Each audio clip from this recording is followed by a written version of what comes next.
Hello everyone. I am going to run another league with Storm. I've actually been doing this for a while, a lot this month. I haven't been doing it on camera or anything, but I've definitely been jamming a lot of leagues of Storm. I can talk a little bit about what I have come to find in these games, and also maybe talk about some of the changes that I've made over the course of maybe my last video. Um, I've definitely tried a lot of stuff. I have, you know, I think the biggest difference might be some of the mana base pieces, and then a little bit of the sideboard. I mean, just a couple of cards of changes here. I'm on the third remand, I'm on the second wish, and I'm still on the expressive iterations, and the mana base looks a little different in terms of the main board. So I was playing, I believe, with one Riverglide pathway, and it felt really good. It felt really nice to have a painless land that was consistent. Obviously, it's not perfect, but I really, I bumped it up to 2, and then I really liked that, and I went up to 3. So I'm currently at 3. I'm nearly at the fetchless version of the mana base, and I think that the fetchless version is perfectly fine. You can run 4 Scalding Tarns, and I do think it's totally fine to run 4 Scalding Tarns, and then maybe go down an island and a Riverglide pathway, and then you are, probably a bit more insulated on Blood Moon. The thing that I've realized the more and more I play through Storm games is that although it's great to draw Spirebluff Canal early, it can be brutal, and sometimes that being that 4th land that comes in tapped, it is backbreaking sometimes. They're just definitely going to have a few games where you need a land, the card you draw is a Spirebluff Canal for your 4th land, and it essentially makes you wait a turn or lose the game entirely. So I have experimented coming off of Spirebluffs, maybe playing 2, and I think that's totally fine as well. I would be willing to try something like a 4 Scalding Tarn and then 2 Spirebluff Canal, maybe going up to the 4th Riverglide pathway. You have to be careful because life total is very much a resource. When you're playing Storm, you are using your life total to get down as low as possible, let them pressure you until you are forced to combo off. So, not pressuring your own life total is a big important way to use your resource. So I don't know. I'm not a big fan of Spirebluff Canal, and I would definitely be willing to go down on some because yeah, it can be rough sometimes. But I'm still on 4 right now. What are some other things I can talk about? I'm on the 3rd Remand. I think Remand is a great card. I know that some people really don't like it, but it is something where you can storm off without touching your graveyard if your graveyard's under duress, and then it can slow down your opponent. And yeah, I just think that Remand, there are some really excellent uses for Remand, and it's versatile enough that it's definitely worth an inclusion. And obviously the interaction with Grapeshot and some other cards, Storm cards, are very important. Let's see, what else have I changed? I'm in 1 Negate over 2 Spell Pierce. I think that Negate is a great card, especially when it's being reduced, and there are definitely instances when we're playing the long game. I think the times where things come in, the times where, Spell Pierce and Negate come in, with like blue-white control and some of the other like controlling matchups, it's often that you're playing a much slower game in the sideboard, so there's often a situation where you're just playing lands back and forth, and then the value of Spell Pierce goes way down as you start to not try to force your combo and play slowly. So Negate, I think, is a lot better. Echoing Truth, I think that this needs to always be in the sideboard. I don't think this is negotiable, honestly. Still on Pieces of the Puzzle. I moved a repeal from the main board to the sideboard. I'm seeing Chalice of the Void a lot less. I mean, this is obviously the biggest thing, is it's an answer to Chalice of the Void, and it's a good versatile answer to some other cards too. But definitely think it needs to be in the deck, but have not seen a lot of Chalice of the Void game 1, which I think is the most important part of playing Repeal, and so I've moved it to the sideboard over a Shattering Spree. A Shattering Spree being another answer to Chalice of the Void, and maybe being a value play over stuff, games like Hammer Time and stuff, but I've found that it's not 100% necessary. 3 Lightning Bolts still, Grape Shot, Past in Flames, and then Empty the Warrens. I mean, this seems like a pretty typical package. Empty the Warrens, I have switched this out a number of times. I've gone from 2 to 3. I think you have to play at least 2. But the third one, sometimes I've tried different options. I think a little later as I go through here, I'll talk about some of the cards that I've tried to jam and see if they're any good. Try to confront my biases if I originally had thought it was a bad card. So this is still where I'm at now, and I've played over 100 matches at this point, over 150 matches. I've been trying to keep track of where my matches have gone. I'm at about a 51% win rate. I don't think that's very good if you're like absolutely mastering a deck. I'm not saying that I'm like truly mastering Storm here, but I would hope that my win rate would be a little bit higher if I was considered like a true master of the deck. So that I think that what that points to is, I do think that Storm is not very well positioned. I mean, it's overstated, I think. Everybody knows it at this point that Storm is kind of not considered very good in the metagame right now. But yeah, this is where I'm at in terms of kind of overall win rate after playing 167 matches. So let's go ahead and I'm not gonna edit this very much. This is going to be kind of a casual video where I just talk a little bit about what's going on in some of the games, and in between I'll fill the void with some of the things that I've done in between my matches, and maybe talk about some of the matchups, the way I feel about some matchups in that are currently in the metagame. So maybe I'll talk about a little bit about some of the cards that I've tried and where I feel they are positioned in Storm. So in terms of a list, I've tried some radical choices. I know a lot of people have probably thought or tried Rowan, Scholar of Sparks, and Will. I don't remember what the opposite side is, but Will and Rowan, the Planeswalker 3 mana that kind of works like a reducer. I've tried that. It's kind of funny because I decided, that I'd give it a shot and just play, remove the Electromancers and then play 2 or 3 of the Rowan and Will. I thought, well, this could be a versatile card if we're playing long games. Sometimes you can play Will for value and it just be a value card, and that was my thought process. Was it can be, you can just play it as Rowan. Rowan doesn't have a lot of valid text on the front except for the reduction. And then maybe if you're playing long sideboarded games, sometimes you can just play a Will and then, stave off some damage from a creature or draw some cards, something like that. So let's see. Looking at this hand, I think this looks fine. We're on the play, and I'll keep. So yeah, what I found about it's kind of odd because the first time I played a league with that setup where I was playing Rowan, I actually went 4-0, 8-0, and very nearly got a 5-0 league there. Okay, it looks like we're playing Yawgmoth. I've not had a lot of luck against Yawgmoth, to be honest. On paper, it seems like it's it would be a fine matchup, just a green-based creature combo deck. We should just out-combo them. Unfortunately, I just have not had a lot of luck against Yawgmoth.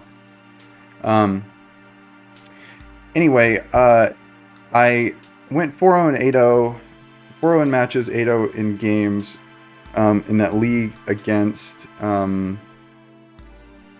bunch of decks, and lost to Eldrazi Tron in the final match. But honestly, I did not think it was a good choice. It was not a good setup, and I'll talk about that a bit. Let me get back into the game here. So, here I guess we could potentially just leave up Remand, and then this Riverglide pathway might have given away that we're actually on Storm. They might have thought we were on Murktide or something until now. But we can leave up Remand here. I don't think they'll go for anything while we have mana up, probably. Just casting a Wall of Roots, that's fine with us. Let's see what we got going on here. Strangleroot, guys. Sure. So I guess we could go Pyretic into Gifts Ungiven here. We're not really at risk of like them casting a Court of Calling here at all. So the question is, what do we get with the Gifts Ungiven? Like, we really would like a reducer, but we cannot gifts for a reducer. Let's see. So I don't know if it's worth going for the traditional package, because we have so many lands out now. We have a Desperate Ritual in hand. It's worth going for like Metamorphose, Desperate Ritual, Past in Flames, and then like something of value that we could play, just like a Consider or another Gifts Ungiven, or even a Wish. Maybe take a Wish, and they put Wish and yeah, this is tough. I could, so let's say if we just get Pyretic here, and they give us Metamorphose and Past in Flames, we have 4 mana available next turn, 5 mana on the Desperate Ritual, and then we could we're getting close to like just having 6 mana to cast Past in Flames from hand, potentially. And then, but we don't have anything going on in the graveyard, really. So maybe we just, instead of Pyretic, we grab, I mean, we could grab Wish, but what does Wish do? We really need a reducer. Maybe grab Expressive Iteration here. Expressive Iteration sounds nice. It's probably just going to the graveyard, but I think I'm fine with that. Yeah, let's do that. I don't know if that was right, but so let me see if I can talk more about Rowan. So the thing about Rowan is it's terrible against aggressive creature strategies, which is not uncommon. I mean, even a little bit of creature aggression is going to be dangerous for just putting Rowan on the field and passing. And obviously Rowan costs 1 more. Rowan actually, okay, let's see. I think we can just play Expressive Iteration and then leave up Remand here. I think that's fine. We're not under a lot of pressure here. They do have 4 cards in hand. Yeah, play Expressive Iteration, and then, yeah, we hit the island. So we'll put Metamorphose to hand, and then maybe we play the Fiery Islet here. Is there a world where we crack this Fiery Islet? I guess probably not. So maybe I just put... Is it worth risking the extra damage? Probably. I think so. Let's just go ahead and do it. That's maybe a risk. But the fact that we got 4 lands and then 2 lands in hand means that we might need to crack this Fiery Islet at some point. So we do have enough mana to we could cast Desperate Ritual, splicing Desperate Ritual next turn, have 6 red mana, and then cast Past in Flames, but what does that even do? I'm not sure. So let's see what they do here.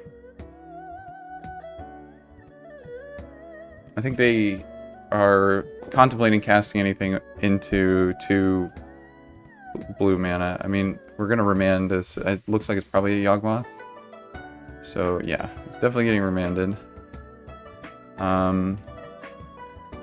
That would be terrifying. Okay. Oh, well, there's a Baral. That's a really good thing. And I highly doubt... Yeah, they're only going to have access to one green, so that means that it's very likely that... So the thing that could blow us out is like an Endurance. If they had an Endurance, we would be in trouble. And I don't think they typically main deck them. Let me go and check... Oh, well, I'm here. Yawgmoth. I mean, from what I can tell, they typically don't run main deck Endurance. Often we're going to see it in the sideboard, and it's going to be a tough crowd. But, yeah, I think we are... The coast is clear for the most part. I think we have to just assume they don't have Endurance and play around, or just kind of go for it here. And it looks like they're F6'd, so we're pretty much in the clear here. We're so good on mana, I don't think I need to splice this. I'll just keep, you know, if something goes wrong, I can keep up some blue mana for something else if, I don't know, Fall Off fails, but I don't think that things are going to fail right now. So, I think we can just cast all of this. Yeah, they're just F6'd out. Let's just, let's go for the win. Okay, we got the win. Alright, so... There's a showing of Remand feeling pretty good and just slowing your opponent down. But let's see. The sideboard games get much harder here, I think. And Bolts, I think, still fine. Okay. So, yeah, it's... I might be a little bit disjointed here in my talking as I go through and try to pay attention to the games and also... talk about some of the experiences with cards I've had in the past, but I'll try to keep the ball rolling here. I'm gonna put in an Echoing Truth and Repeal. I'm not sure about. I mean, I guess we could just slow them down with a Repeal, put them a turn back by just repealing a Birds of Paradise or something. But to be honest, on the draw, I think that's much less of an actual possibility. And Remand, I think, is good here if they keep in Eldritch Evolution, Court of Calling, stuff like that. Like, Remand feels pretty damn good against those. I think I'm fine. See, I'm worried about Necromentia here. It might be worth keeping the Grape Shot in the sideboard and just having Wish, because Necromentia is a card, but I wonder what they would actually... Would you truly name Grape Shot in a situation where you have Necromentia? I'm not sure. So I can trim... I don't think we're at risk of a lot of our creatures dying, are they? Like, what's the... Grist is the big one, right? So Grist can be dangerous for our creatures dying. I think I can go down an Electromancer. I'm going to leave in one Gifts Ungiven. I think we can cut a Remand or two on the draw. Let's see. And then... I guess just cut a Serum Visions here. Maybe an Expressive Iteration is a better choice, but we'll try this. So... Yeah, I'm not super confident on my Yawgmoth matchups. I think the last video that I made, I went 4-1 and then lost specifically to Yawgmoth, and I've consistently had kind of a bad matchup against Yawgmoth. So again, on paper, it doesn't seem that dangerous, but it's been rough. Anyway, mulligan this. Neither of these hands are any good. But at this point, I don't think I want to go to 5, so I can just keep this and put back the steam vents. Anyway, Rowan. Rowan is great if you're playing against a controlling deck that does not pressure you with creatures. I realized that Rowan's ultimate to copy your spells if you paid an extra 2 was extremely relevant in games where I was playing non-aggressive, more slower matchups. Like specifically Mill playing Rowan against Mill and then like threatening to ultimate Rowan was like actually very scary for them, and it was totally relevant that sometimes I would ultimate, and then the fact that I had the ability to copy my spells, you know, they may have had only one counter spell and they couldn't copy the fact, or they couldn't handle the fact that I could counter, or I could copy my spell after I cast it. So we're going to cast Brawl here and just pass. We still don't have a lot going on. They are in a point where they can play Grist if they have Grist. Grist would be kind of rough, but we can still play the Electromancer afterward. Then if they have Yawgmoth after that. Okay, so here's Necromentia. Let's see what they... I think maybe they would choose like Metamorphose or something. I'm not sure what you name here. Gifts Ungiven. Well, I have one Gifts Ungiven in my deck. So they got that one. They didn't get the thing in my. I wonder if you name pieces of the puzzle or something. If you know Storm as a deck currently.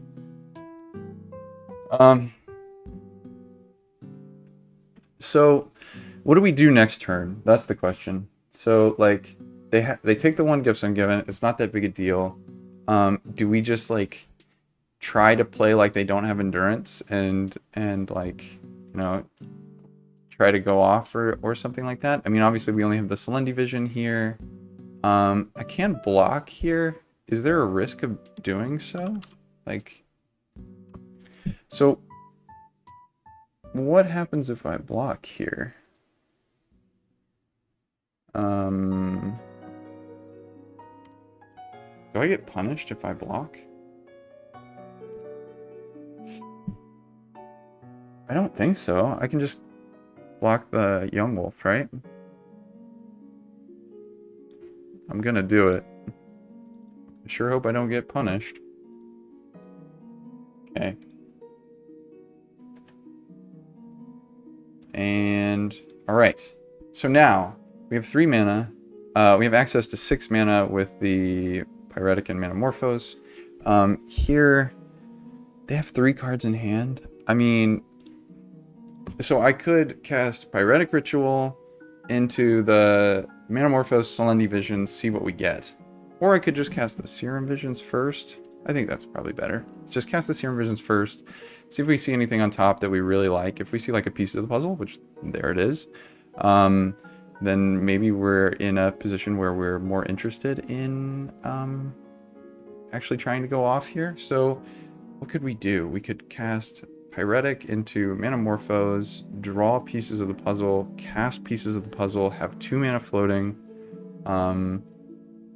and yeah, just see where the world leads us. Let's do that. And I think I'm okay playing the mountain here. That way I have blue and red available, and they've F6. So look, if you F6, you're telling me the coast is clear. Maybe maybe it's not, but I'm going for it here. Okay, well now they're not F6. That's weird. So we've got Bolt, another piece of the puzzle. I think we take another piece of the puzzle and we take Bolt. Do we just take Bolt here? Bolt is fine. Is it better than Expressive Iteration? What does Bolt do? It does put them at a virtual 12 if we want to try to go off this turn.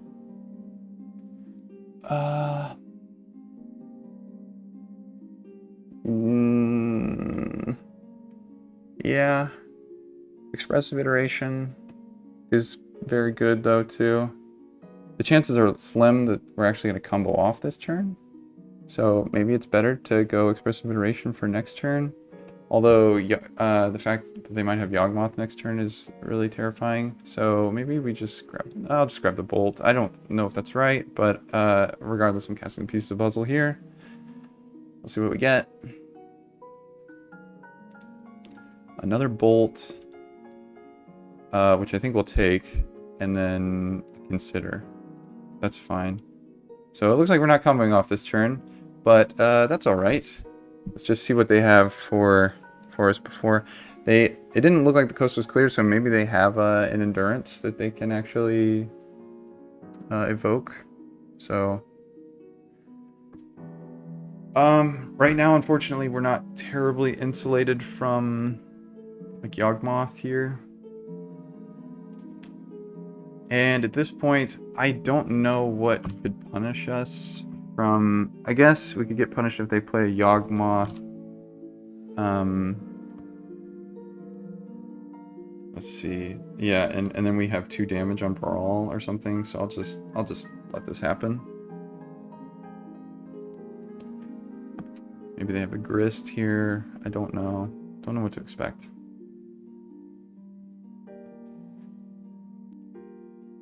There's Grist. Ugh. Okay, so they're gonna kill Baral. And what do we do? Do we just...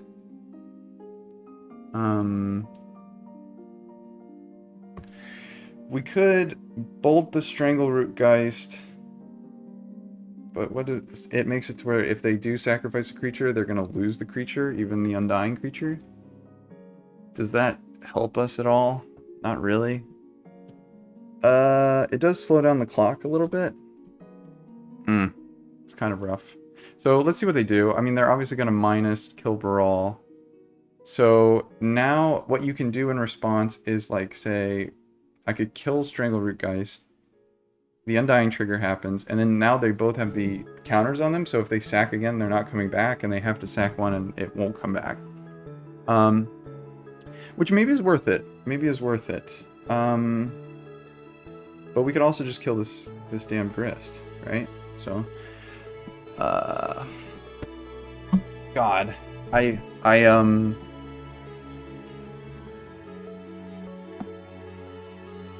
I'm doing the slow play stuff here. Is it worth it to just kill Grist?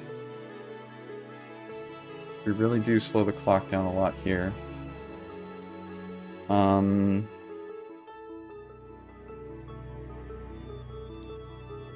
We have a second bolt, so I think I'm fine doing this here then. Just forcing them to sacrifice a creature that is going to die. We have another bolt, so... Alright, you have to sacrifice your Yawgmoth or Strangleroot Geist. You'll have no creatures if I bolt the Strangleroot Geist, but I still don't think that's in a great position. Okay, so now we know, and here's that situation where we have a Spire Bluff as our 4th land. We can just cast like Brawl and then leave up Bolt if they cast a... Maybe we just kill the Grist. Maybe we just kill the Grist here.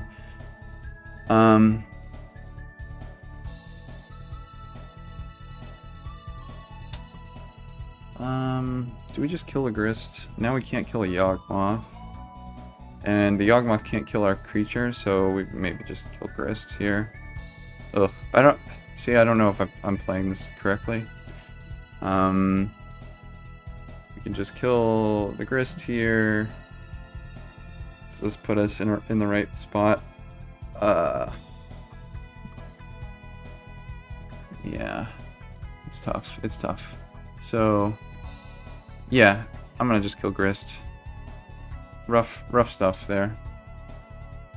I essentially just traded my... I don't know. So here's Yawgmoth, sure. And they can sacrifice Strangleroot Geist to put a -1/-1 counter on a creature and draw a card. Okay, but they're not interested in that. So that's good. Okay, we have an Echoing Truth, which is pretty solid for the Yawgmoth. Now, the question is, they have 2 cards in hand, so it's unlikely they have an Endurance, but honestly, they've been playing as if they almost have an Endurance, so... I can play Salundi Vision here and see what we see. I could play the Electromancer, actually, and then play the Salundi Vision. And yeah, it's one reduced cost here. So let's just see what we find.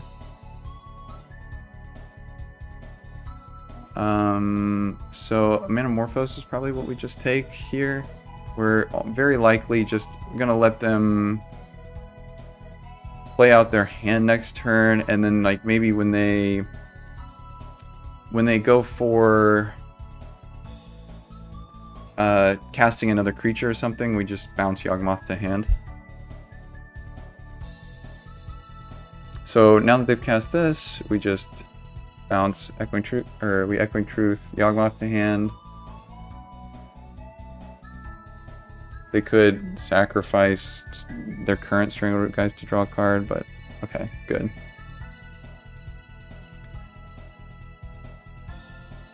Alright, and there's some merit probably in blocking some of these. We could literally put them in their same position they were before by like blocking Brawl, blocking the original Strangleroot Geist, and then killing this Strangleroot Geist. I think that's probably worth it. Do I get blown out here in any way? I'm so worried about like getting a -1/-1 counter on. Okay, so let's go to blocks. But I think this is now if they play Yawgmoth, they're in the kind of same position that they were the turn before. So that seems fine to me. So we know their hand is Yawgmoth, unknown card. Okay, so let's just start digging. There's pieces. That's a good start. So let's just cast that, I guess. We're looking for maybe a Past in Flames, or so we can go Metamorphose and Pyretic. So we're like sitting on 3, 4, 5 mana and 2 cards. I think we just go for it here. It's better than just waiting. I think I'm gonna do the Consider first. Expressive Iteration, that's pretty good. Pretty good. So I think if we take Expressive Iteration, we're at 3 mana and then 5 mana and 6 mana. So if we hit a Past in Flames on it, we are good to go. So do you want to put it in the graveyard? No, I think we just cast this. And we can just leave 1 red up here. So there's just a Desperate Ritual and land. So unfortunately we did not get there. Let's see. So we could just put Desperate in hand and like hold off for a turn again. The question is though, we could just cast Metamorphose and like see what our random draw is. I think that's probably fine, because if we do hit something, we can just continue to go off. We'd love to see a Wish or a Past in Flames. So I think since we haven't played a land this turn, we can put this to hand, bottom, and then play the Riverglide Pathway. So we can cast this, get a blue-red, see what we draw. It's not what we want. Okay, so real unfortunate here. Just a bad series of draws there. And now I think we're in a kind of bad spot. If they don't draw land, like, or maybe fine. Okay, so if they play like another creature and then play Yawgmoth, we're kind of in trouble. So they have like a young wolf or something? No, it doesn't look like it. Do we have another turn available? Man, I guess I would be surprised if they didn't have an endurance at this point. And look at this. We are an unfortunate series of draws. So at this point now we have to chump with Brawl. So, and if they just play another creature, we're probably dead. So here we're going to chump.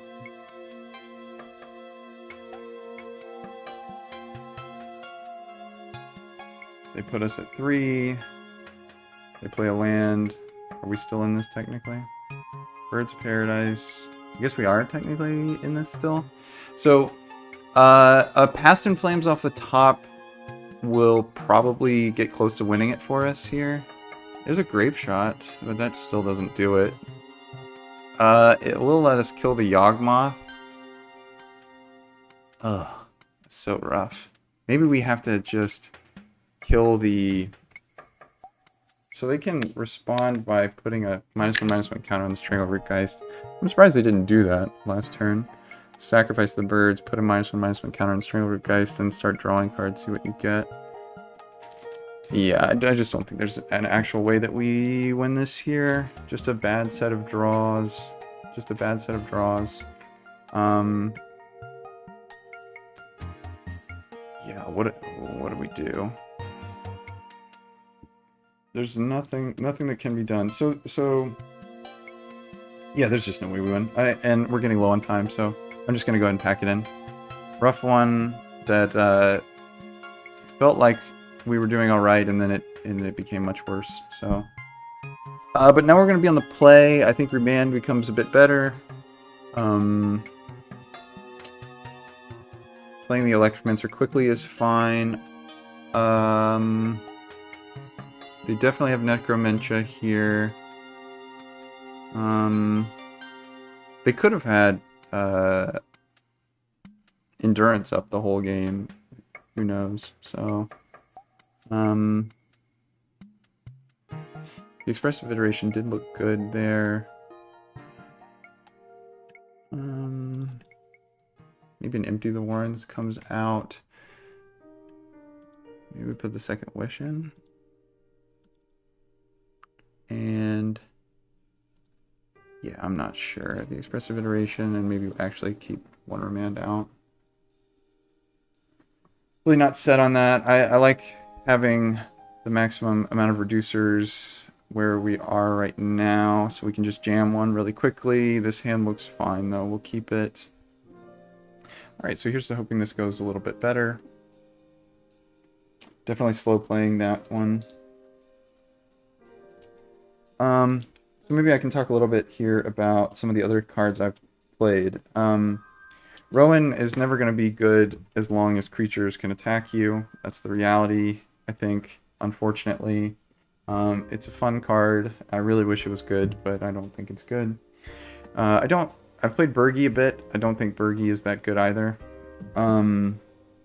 Just not being able to reduce, costing an extra mana.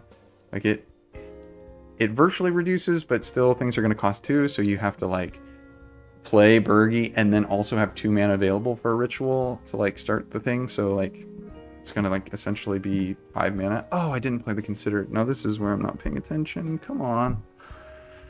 What a blunder here. So now I'm not keeping up Echoing Truth. I should have played the Consider. Wow, that's so bad.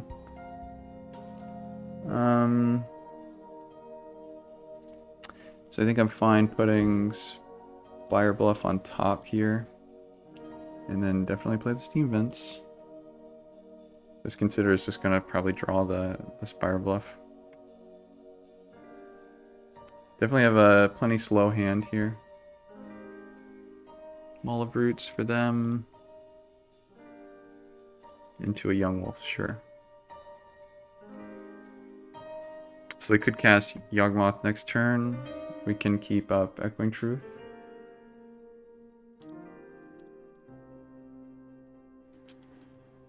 So I guess we're, after this, no, I don't want to put that in my graveyard. After this, we're kind of looking for a reducer, I guess. I think definitely looking for a reducer. Let's see. Probably see. Okay, we got a Blood Artist here, sure. 2 cards in hand. Looks like they're kind of benign right now. That's a good sign. Unfortunately, I don't think we're gonna... Can't cast anything here. Can't utilize our mana very well. Salundi Vision, is that better as a... Is that just better as a land? But then we still can't play the Gifts Ungiven, which is really unfortunate.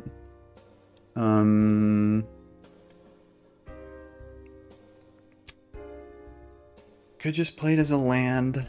Could just play it as a land. And then play... Keep up Echoing Truth here. Although I think if they had the Yawgmoth, they would have played it last turn.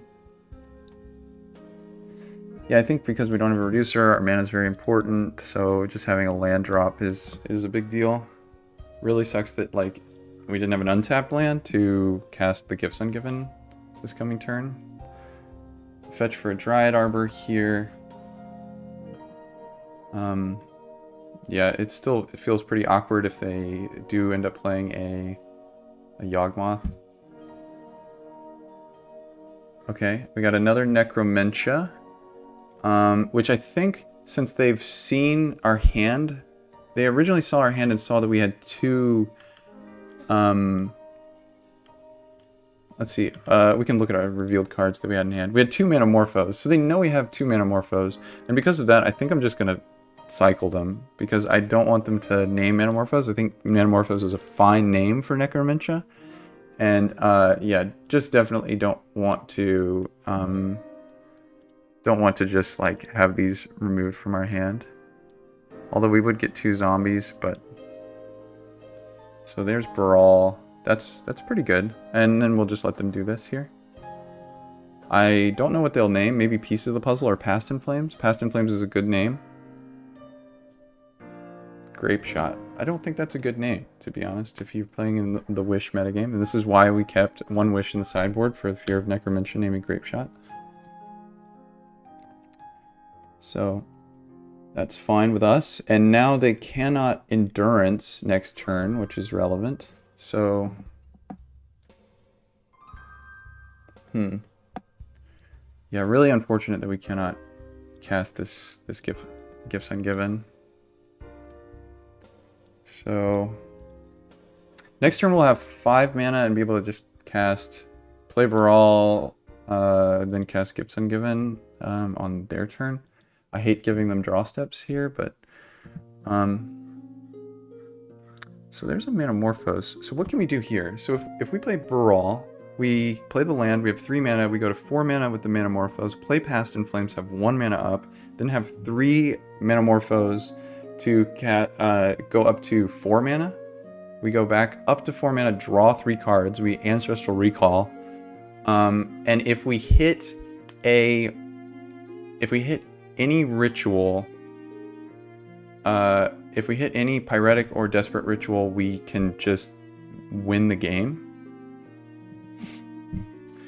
That's probably worth it, especially since we know for a fact that, like, our graveyard is safe right now. Okay, I'm gonna go for it. Maybe it's a little hasty, but I don't know. We're gonna draw 4 cards here as we churn through these Manamorphos. So blue red. There's a Pieces of the Puzzle. That seems pretty good. That's something that we can use with our mana if we don't find the rituals immediately. So let's go ahead and play the Past in Flames. And go ahead and cast a Manamorphos. Get blue-red. So here we could Serum Visions and then start casting the Manamorphos. Is that good? Because we could scry stuff to the top or bottom.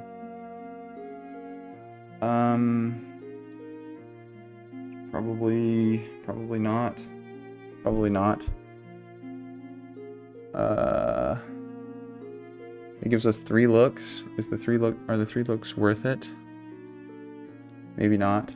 Let's just go ahead and Manamorphose one more time. Sure, Manamorphose one more time. Go red, blue. There's a Bolt. Okay. I kind of want to cast this Pieces. Ugh. Let's just cast the Pieces, the value Pieces. Okay, so we've got 2 rituals here, so I think we can win now. We can win. So let's just do this. So we go Pyretic, Desperate, Manamorphose, cast Gifts Ungiven. Okay, we gotta hurry this up. cast this. Okay, so we get the typical Desperate Pyretic, Metamorphose, and then Past in Flames, right? Do we just do that again? We could grab Wish, since we have 3 mana available. Can we actually, if they give us Metamorphose and Wish, then we could go up to 4 mana, cast Wish, have 2 mana available. That takes us to 11, 12 Storm count, and then Bolt, put them to 13. Okay, so that's a deterministic kill. So we can go grab Wish here, and if they give us Metamorphose and Wish, we can actually just cast the Metamorphose, cast the Wish, Lightning Bolt them down to 14, and then our Storm count will be 14 as we cast the Grape Shot from our graveyard, from our sideboard. Okay, so that just makes it a bit easier since they just gave us Rituals instead. Now we cast Past in Flames here, and then cast a bunch of Rituals, and we win. So cast Wish, Metamorphose, and then cast the Grape Shot. Okay. Man, I slow played the hell out of that game, but it looks like we got there. Yeah, lots of tough decision making there. But we got there. Okay, so Yawgmoth. I think that may be the first match I've won against Yawgmoth. Yeah, luckily they had very benign draws, it felt like. So let's say Yawgmoth, and we played against Maddie Bakes, and we went 2-1, I believe, or was it 2-0? It was 2-1. Okay. All right, on to match 2. Yeah, that one took forever, but let me go ahead and look at some of the cards I was going to talk about. I talked about Burgi. I'm not a big fan of Burgi. I actually was excited to try Unexpected Windfall, because there are a lot of situations, and we saw that in our last match, that like we pass the turn and like we don't utilize our mana very well, or you know, it's like, you know, obviously we have Gifts Ungiven, but like in matchups later, like with sideboard, we have sorcery speed, pieces of the puzzle, stuff like that. I was excited that Unexpected Windfall was an instant, and you got treasure tokens, so you could like essentially ritual for next turn. So I tried out 2 Unexpected Windfall in the main board.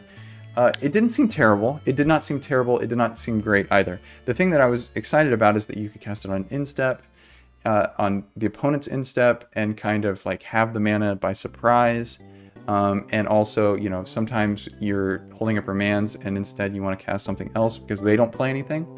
The problem with that is that Unexpected Windfall has the additional cost of discarding a card, and that makes it very, very rough against counterspells. So if you are playing against counterspells, your Unexpected Windfall gets countered. You actually get 2 for 1 automatically because you discarded a card. You don't get to draw the 2 cards back. And so you're net down 2 cards from the single counter. And because of that, it just felt just a little bit too scary, too clunky. It wasn't actually that much card advantage. It was mana advantage. I'm going to keep this hand. We're against a Luris deck. Would love to be for one of these to be a Metamorphose or something and be nearly the perfect hand, but it is what it is. So we're against Luris Basic Forest, which I'm not certain what that is. What deck plays Basic Forest Luris? Is it Hardened Scales? Are we playing against Hardened Scales, maybe? I'm not 100% certain. This might be Hardened Scales. And I think Hardened Scales is a decent matchup, because they're a bit light on interaction. Okay, what are we playing against? Okay, we're playing against Ingenious Smith. Is this... What could this be? Is this General... It can't be General Ferris, right? So what do we see? Walking Ballista. What are we playing against? I'm not 100% certain. I'm going to search for Ingenious Smith and see what decks it's commonly played in. And see Hammer Time, Thopter combo. I don't see anything with red, so this is really confusing. But okay, so let's assume we don't really know, but it's let's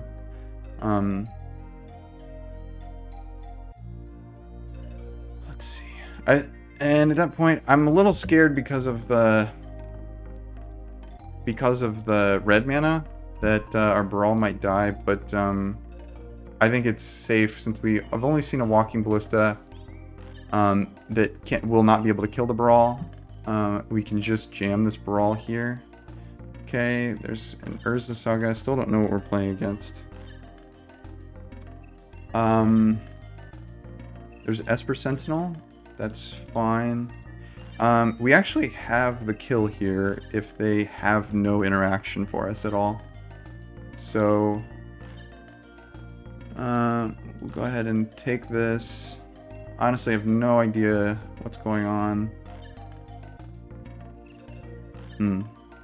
This is definitely not Thopter Sword. It's definitely not Hammer Time. Let's see.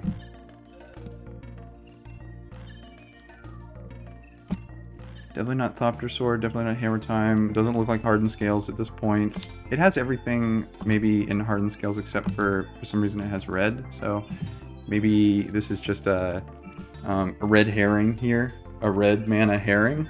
We just are actually playing against Hardened Scales, but they're splashing red. Is that a thing? Do people do that? Gruul Hardened Scales?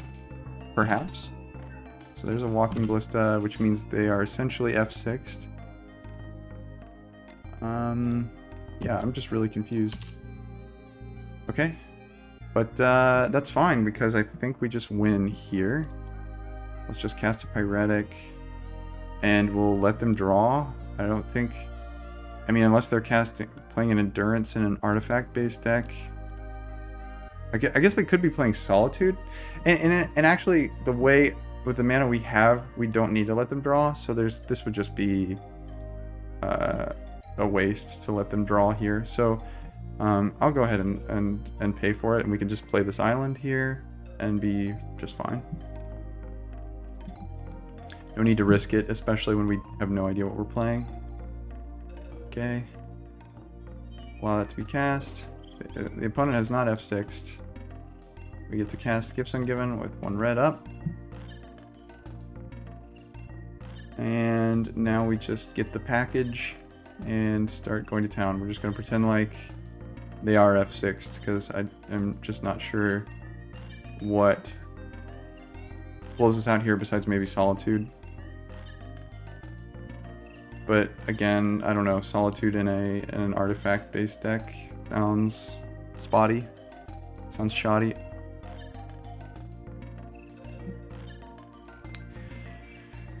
But it would definitely get us good. The good news is we have a Grape Shot in hand, so if they really want to get us good and try to play the Solitude, which I think if they had the Solitude, you would just play it in response to this, maybe response to this Gifts Ungiven with 1 mana up, because that means that if they have no rituals in hand, they just cannot generate any mana. And you are probably going to give them rituals whenever you, whenever they play the Gifts Ungiven. So here, I think we can just continue to... Do we have any reason to play Desperate Ritual? I guess so. I want to play Desperate Ritual first because... I was going to say I could keep Desperate Ritual in hand and then just cast the Past in Flames, but that would leave us with 4 mana, and then it would leave us with 4 mana, and then when we tried to cast something from the graveyard, if they tried to respond to that, then we wouldn't have mana for, like, Grape Shot. So, yeah, I mean, they're F6'd out. Let's just be really quick about this. Wow, we just made a ton of mana, and now we have Grape Shot Remand too, so... We can have a little fun. I guess we don't have to show them expressive iteration here. We can just go ahead and do this really quick. Okay. So I'm going to play assuming that we're playing against hardened scales, which means we need to worry a little bit about graveyard hate coming from like Urza Saga. I'm taking out all the gifts ungiven except for one, similar to last game.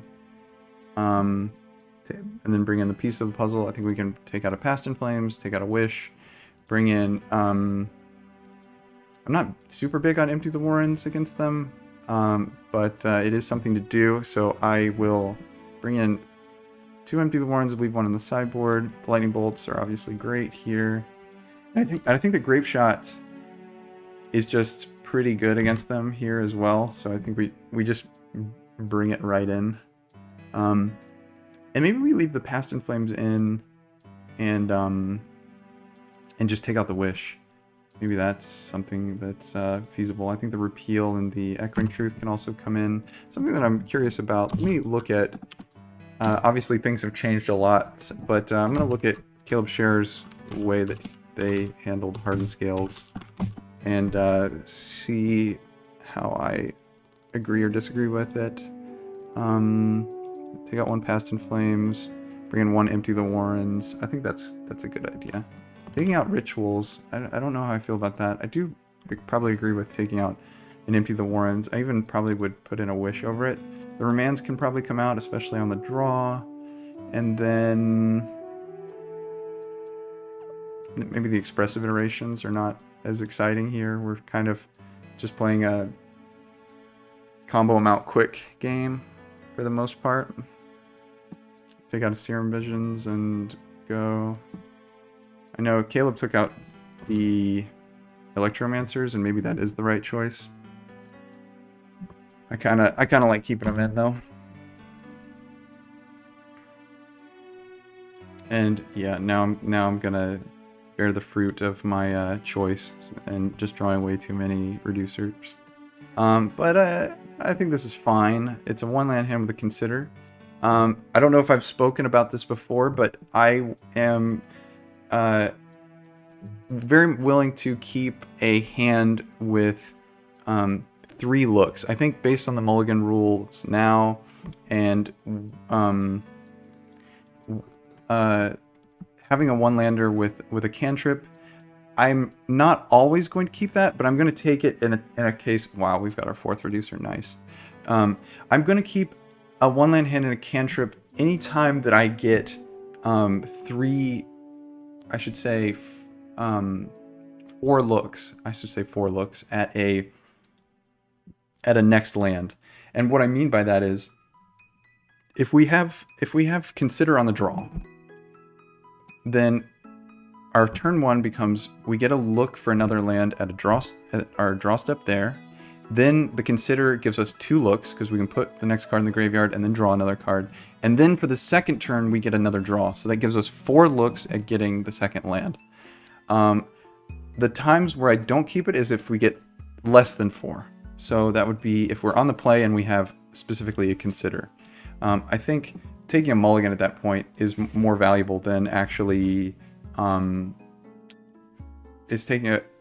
it's more valuable than trying to get a land and then like missing, because you actually have maybe like a 67% chance, something like that, 69% chance of hitting a land, and we don't want to put this in our graveyard, obviously. So we found the land, and we're just gonna jam here. Besides the fact that we just are way flooded on our reducers, our hand is not that terrible. The Metamorphose, Pieces, Wish, I mean, something could be made out of this. So, now, yeah, we're definitely playing Hardened Scales. Don't know what was going on with the Sacred Foundry, but this is just Hardened Scales. Okay, there's Prismatic Ending. That's a great thing to see, seeing as how we have 4 reducers on the field. This Sabaz is very terrifying. A 6/6. Yeah, that's pretty scary. So, here we can just go ahead and I think I might even be willing to play the Electromancer alongside the Baral here with the... Let's just see what we get off the Metamorphose. So if we do that, Wish costs 1, Pieces cost 1. I mean, we get a lot of value off the fact that we have 2 reducers on the field based on our hand having 2 3-mana cards. Oh, oops. I actually want to... I need to cast Brawl first, and then cast the Metamorphose, and then cast the Electromancer. So, there we go. Alright, so we just have to hope that we don't die, and I think there are a lot of situations where we die here, honestly. So anyway, I was talking about whether or not I mulligan. I used to, when I played before the London mulligan, I kept any one lander that had a cantrip, because I was thinking, well, it's better having a 69% chance of finding the second land in the next 2 turns and not being down a land is probably fine. Okay, well this is not great here. And also they can just kill both of these actually if they decide to sacrifice this Sabaz. But it looks like they don't. They're okay with keeping 1 on the field, which is great for me, great for us. But they can, if they wanted to, in an emergency situation, just kill the Baral at any time. And we definitely need to keep that in mind. So we do still have this Goblin Electromancer in hand. Yeah, this is something to keep in mind.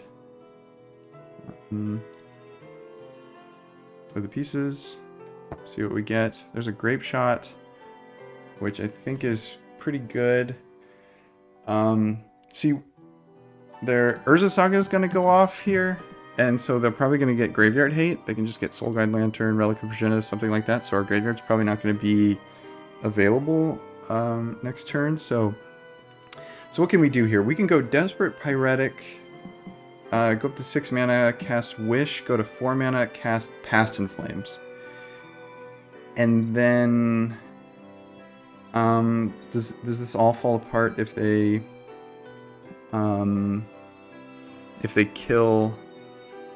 So, oh, Zabaz can't actually. So they don't have red mana, and because they don't have red mana, they can't just sacrifice. Oh, so we're good actually. We can grab the Pyretic, we can grab the Desperate, and then we can just start comboing off essentially. I think, as long as I'm not seeing this incorrectly, like this, they can't destroy Zabaz or sacrifice Zabaz right now because they don't have red mana, which I was not accounting for. So here we can just wish into Past in Flames and start going to town.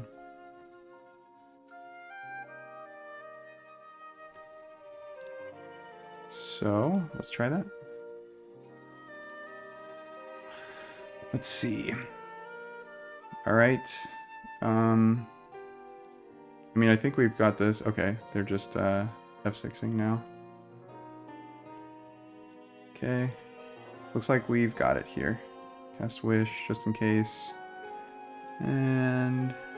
oh, yeah, let's play Metamorphose. I mean, we just go through the thing, and they see that. So, alright, we've won. That was against Hardened Scales. I do think that's a pretty decent matchup. Like I said, it seems like they have not a lot of interaction. And Storm does very well against not a lot of interaction. So this is Phoenix. And we went 2 and 2 and 0, 2 and 1, 2 and 0. We are on a 6-game winning streak, which is funny. So let's see. I hope I'm finishing some of my thoughts here. Let's see. What I was going to say is, when I was playing, I think when I was in like 50 or 60 matches in playing this deck, I had a win rate somewhere around 57%, which is pretty decent. It was very good. I actually went on kind of a losing streak in a sense. I mean, obviously I tanked that down to 51%, and it was very close to 50%. Right now we're at 52%. I mean, obviously after playing over 150 matches, you are, it's hard to move the meter one way or another. At this point, it's very solidified. It goes somewhere around, somewhere around 50% to it's been as high as, 58, I believe. And so, yeah, it kind of just waves around 52 to 55% for the most part is where my win percentage has been. I can talk a little bit more about other cards that I have tried. Another one that I tried was Aria of Flame. I do think Aria of Flame is pretty good. I really had success with it with playing against Blue-Red Murktide. So, yeah, if you can resolve it in Blue-Red Murktide, they just almost have nothing to deal with it. Maybe an Engineered Explosives, but then again, I don't think they have usually don't have the third color to make. So it just felt like, if you can get it past their counter spells, you're winning. That seemed pretty good. Obviously, the value of Aria of Flame was usually against like controlling matchups or places that would have trouble removing it, which now has been diminished because of Prismatic Ending. Prismatic Ending has slowed down. So we're against a Lurrus deck, which means we don't like mulliganing, because this is usually like Grixis Death Shadow. It could be Mill. It could be Burn. Burn is one of our worst matchups. And this is a situation where we have a one-lander. We have a cantrip that will see us 3 cards, plus we have a draw, so we're going to keep. So we're on the draw, so we get a draw for our first turn. Then we get Serum Vision's draw plus the 2 scries. That's 3 additional, so there's 4 total. And then we get the next draw. So we're actually against Hammer Time, and I should have mentioned that. That is something that should have been on the radar. Honestly, I think that Hammer Time's a pretty decent matchup, because it's, again, the problem is they are extremely fast. They have hands that just rival ours in terms of speed, and we don't need any of these rituals. We need a reducer. We would love to just jam a bear on turn 2 and then win on turn 3. We have the turn 3 kill if we can find a dork. So, and let's see, the opponent is going to grab a Colossus Hammer. So next turn they can jam a Colossus Hammer. If they have a second one, then they win. So what we could do here is we don't necessarily need these Manamorphos, or we only need 1 Manamorphos to go off on turn 3 if we have an additional land. So we could try to cycle these Manamorphos and find a bear to try to win and not die on turn 3 here. We could also go, I mean, we could 3-4 play. I don't think there's anything where we just like start going off here. But I do think it might be reasonable to just, I think cycling one of these,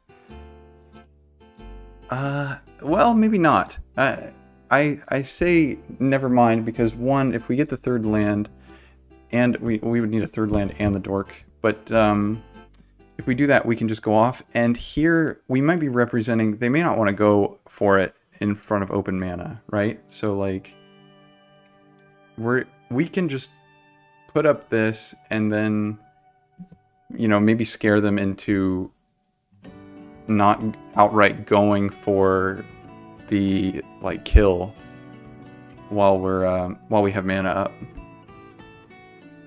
Honestly, though, I think you probably still go for it, right? You still counter the... So here we just wait. So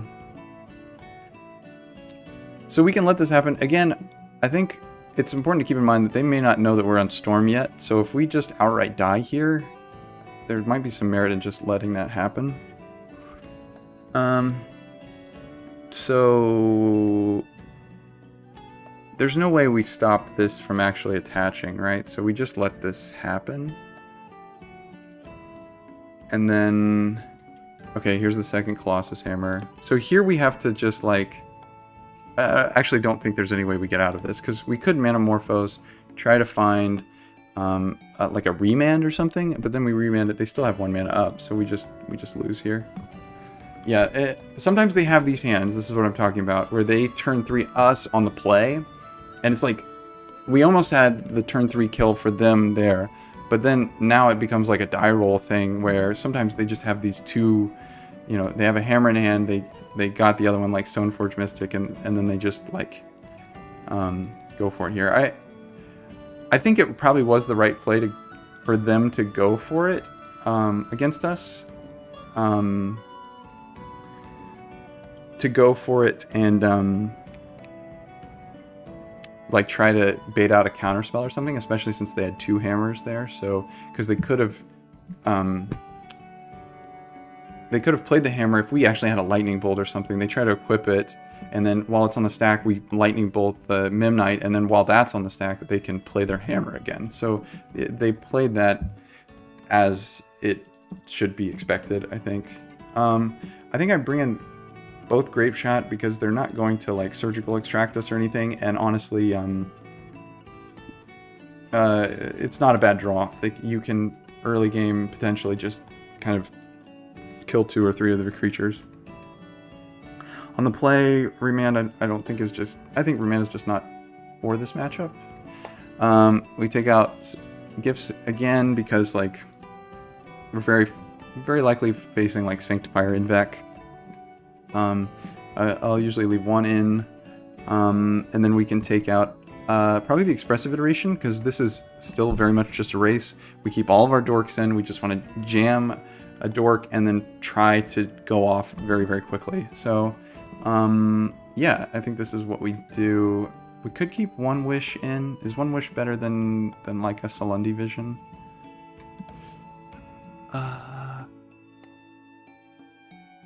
I don't think so. I think we're good right here. We'll see. If we draw the Salundi Vision and then we go, oh, if this was a Wish, I would have been much happier. All right, let's go first.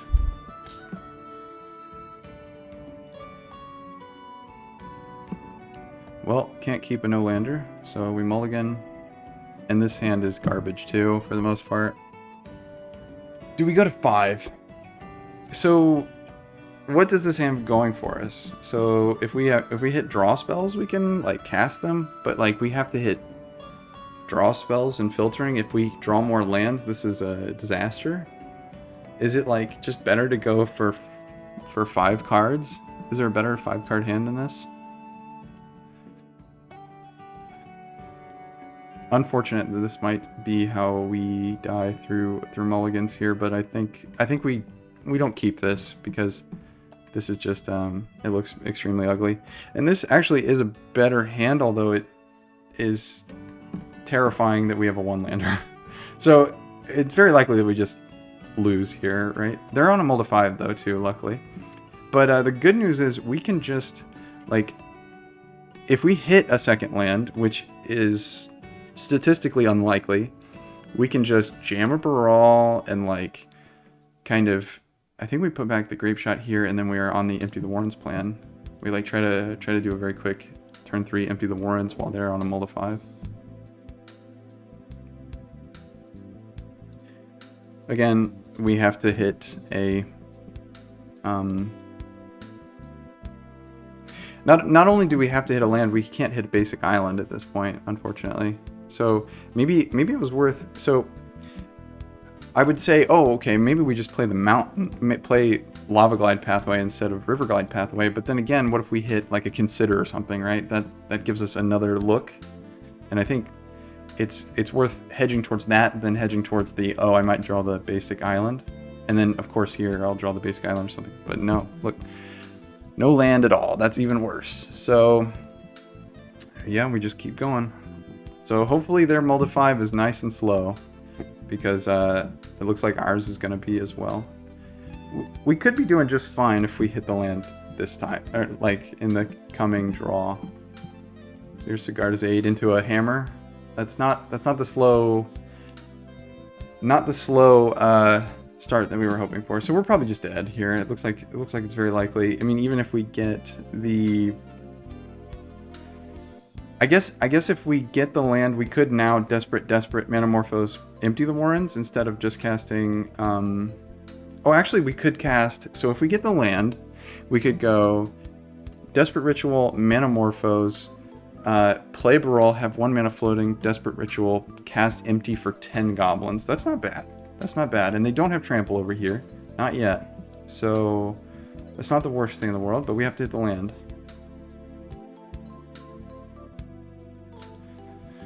Not lucky. Not lucky. Alright, unfortunately that's how we lose. A mull to 5, not draw the second land. And who knows, maybe... I don't think it was worth keeping that mulligan to 6. But, yeah. Let me talk about... I guess I'll finish talking about some of the cards that I've tried, and then I'll talk about some of our typical matchups and how they go. So... and I can also just save that for after the match. I guess we can, I can mark it like the post-match. We just talk a little bit about what I think about some of the individual matchups for Storm in the current metagame. Another thing that I was going to talk about was Dragon Rage's Channeler. Honestly, I thought about it and I was like, maybe Dragon Rage's Channeler is solid. I think I'm going to keep this hand. They're on a mulligan. We're on the draw against a Lurrus deck. So this looks like it's a fine keep. This could be Hammer Time again. This could be... I mean, we could look this up, right? See if they... Scarlet Storms. ETGO. So... looks like I don't know what they're playing. It looks like probably... I actually don't know what this is, because Blackleaf Cliffs is not a... Maybe this is just red-black. Red-black mid-range, because Blackleaf Cliffs is usually not run in Grixis Death Shadow here. So, alright, we'll just cast the Riverglide Pathway, Serum Visions. We're looking for, I guess, rituals here. I don't mind the Remand. We don't have really any mana going on here. Drawing the Remand lets us keep it up turn 2, but also we could potentially play the Brawl and also keep a Remand up, so that's pretty nice. The good news is they have not pressured us yet, and it looks like they might be slow to pressure us, and so if they are slow to pressure us, we can just play these lands out that we have and like take it nice and slow.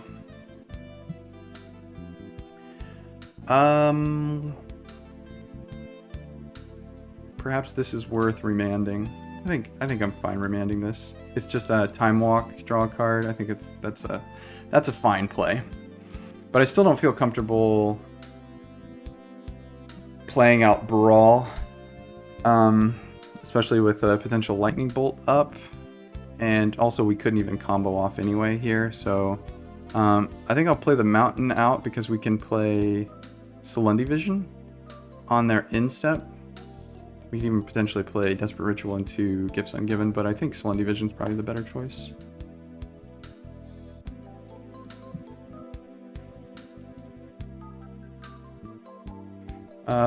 Expressive Iteration again, sure. Just gonna play the Selendi Vision, very likely. This looks like just a... I'm not sure what to expect here. This looks like a Grixis... just like a Grixis control deck. So we could cast Selendi Vision here.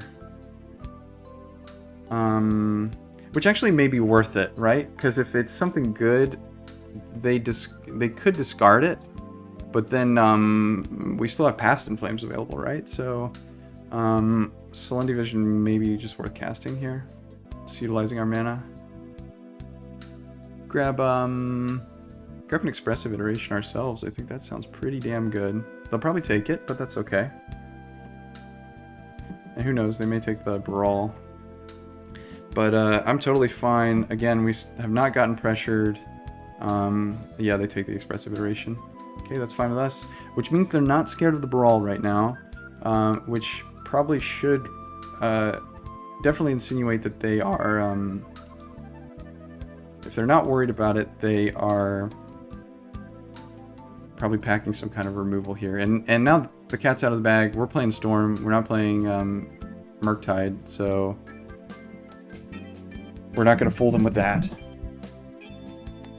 Ogryn Triome. Okay, so we're playing, there's 4 colors here. I think we're fine casting this. Again, we have Past in Flames available, so like if they want to counter this, we can just like, oh, and they are not interested in countering it. That's great to see. So, Desperate, Pyretic. I guess, I honestly have no idea what we're playing against. Is there a chance that we have to worry about Kaya's Guile or something like that? That sure would be kind of scary. So, we'd probably go...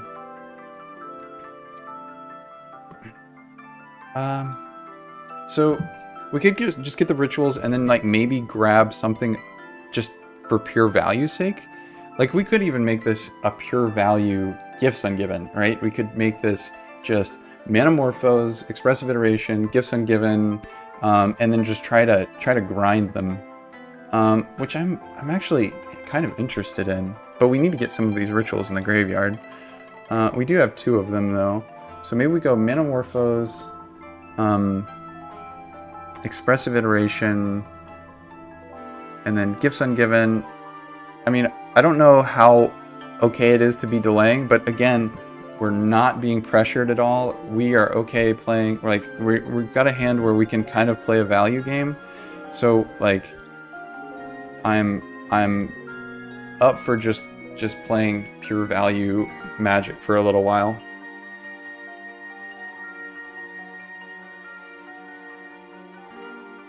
They have 4 cards in hand. Again, we have 4 cards in hand here, but this is going to just put us really high up on card advantage.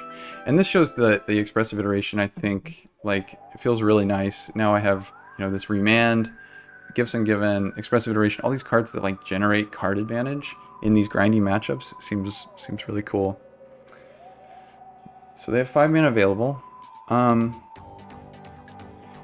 Do we just cast the Expressive Iteration into a potential counter? So what we could do here, we could cast Brawl, and then if they want to do something about that, then we can cast the Expressive Iteration. They don't know we have 2 Brawl, so we're okay losing one. If they want to try to kill it, that's fine. Oh, I did just play the Spire Bluff. That was a blunder. I really should have waited to, if we're going to cast Expressive Iteration. Yeah, that was a mistake. Well, that puts us in an awkward, kind of an awkward situation. I think I'm okay just trying to grind this. Let's play Expressive Iteration, see what we find. Okay, well that seems great based on what we have available to us. So let's put Consider in our hand so we can cast it at instant speed and play the Serum Visions for the turn. And we like now end the turn with 7 cards in hand. That feels pretty damn good. Do we want this Consider? Probably not. We actually, I don't think want either of these. We have the land for the next turn. And we'll cast this Consider and see if we find some value play. But what do we want? I wonder, in terms of the Consider. I think, honestly, Rituals might not be bad at this point, because we have the cards. Now we can, like, we need the mana. I'm very confused. It just looks like we're playing some kind of 4-color control, but it's, like, heavier black than I would have expected.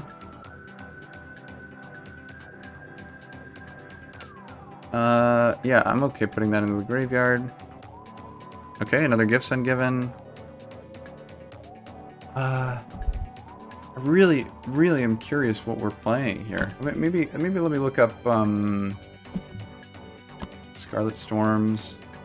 I think we did just look that up. They were playing Grixis mid-range. Maybe this is what they're playing here. It's like Ragavan, Cling to Dust. I mean, this looks kind of like it, but then again, they're playing white mana. So, like, what's going on here, actually? We've got, like, Drown in the Locks. We've got to worry about the counter spells. But again, now we drew a Gifts Ungiven, so it's like, okay, I'll cast Gifts on your instep, and, do you have enough mana to counter everything here? You're not pressuring me at all. So here I can respond by casting a Gifts Ungiven.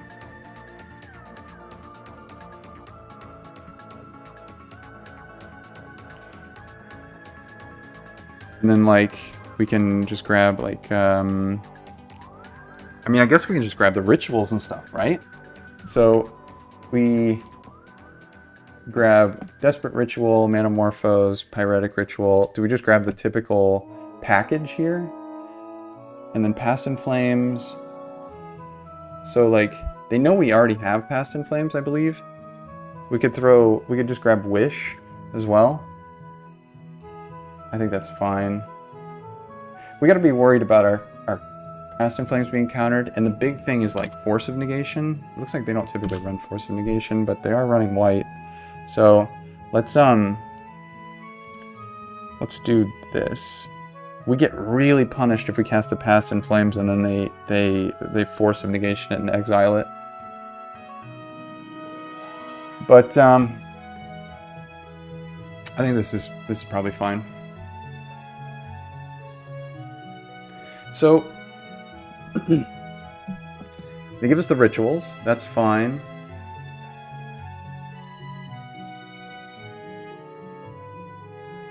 So we have plenty of mana now. No need for any more mana. And in fact, it's probably fine to actually crack this Fiery Islet. I think I'll do that. So next turn, we can go Baral, cast a ton of rituals, try to cast Past in Flames, and even if they have a normal counterspell, we can like flashback Past in Flames because we just have so much mana, right? So we just go 6 mana. So we'll be at 6 mana, go to 4 mana casting the Brawl, then go to 6, 8, or 6, and then we're going to splice Desperate Ritual. So 6, 9, 11 mana, 12 mana with Manamorphose, and then if they like want to kill the Brawl in response, we have another Brawl.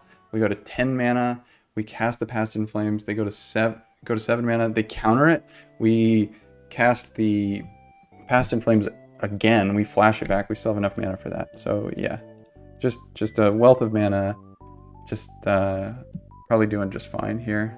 They have 5 mana up, so we got plenty of lands now, 10 cards in hand. So let's go ahead and cast the Brawl. And now we'll just start trying to cast these here. See what they do. Okay.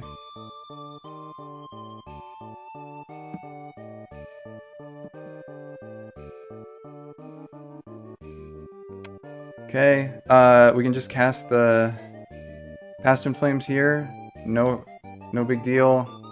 See what they do. If they want to counter this, now we can try to force them to counter it again. And again, this now, every time I grab Wish and I think like, oh, I should have cast, oh, they do have a Kyle's Guile.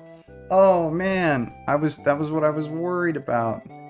Okay, so the cool thing is actually with our hesitation and not casting this Manamorphose, we can actually cast the Manamorphose afterward, and so we cast this, so we can actually cast the Manamorphose here in response after this has happened, and we get to flash it back. I don't think it's worth casting the Desperate Rituals and stuff on the stack. So we can just cast Brawl here. Man, I was worried about Kai's Guile, but I didn't truly think if this would be... I didn't play through Kai's Guile in this scenario, and it totally blew us out. We're just bad draws on the bad draws off of the Manamorphose, and now we're kind of in a pretty awkward position. It seems like yeah, just really messy there, really messy. So how do we come back from this? It's pretty tough. I think it involves a Wish for the most part. We actually, if we can draw a Wish or a Gifts Ungiven, but how many Gifts Ungiven got exiled? I think we exiled 1, 2, was it? 2 of them? 3 of them, okay. So we lost our Brawl too. But that's okay, we're just like we have so many cards here. Another land. Okay. Let's just play this tapped and pass. So we don't have many lands left in our deck, do we? Looks like only 1 got exiled. 1, 2, 3, 4, 5, 6, 7, 8, 9, 10, 11. Not dashing the Ragavan is very interesting. I wonder why that is. Okay.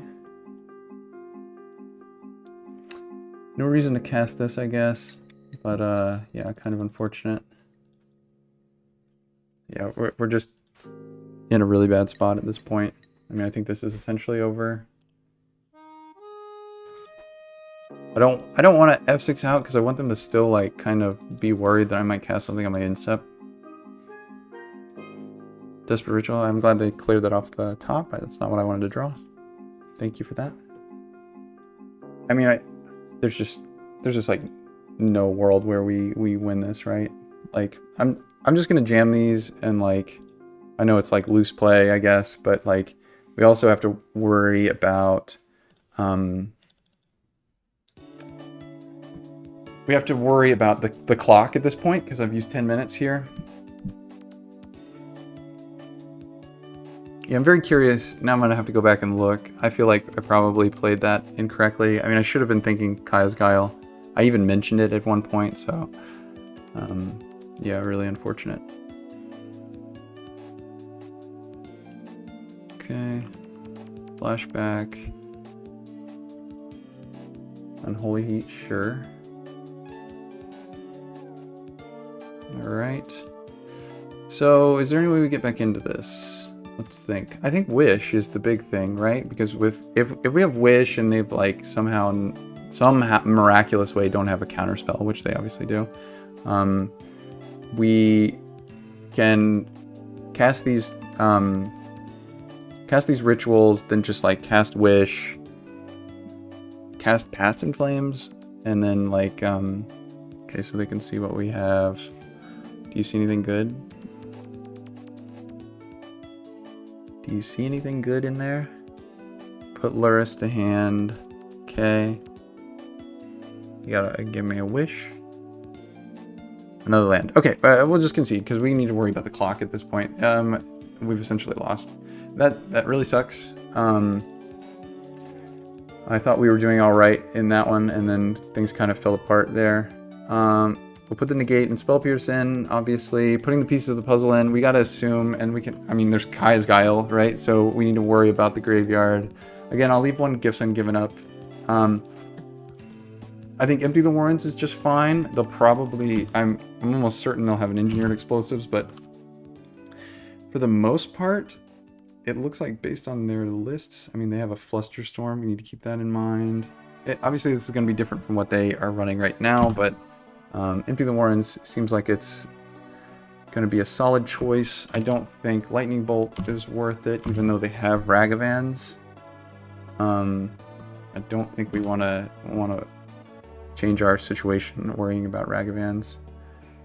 I think we keep both Wishes in. I think we keep the Remands in. I think we probably board out the Electromancers that can be killed by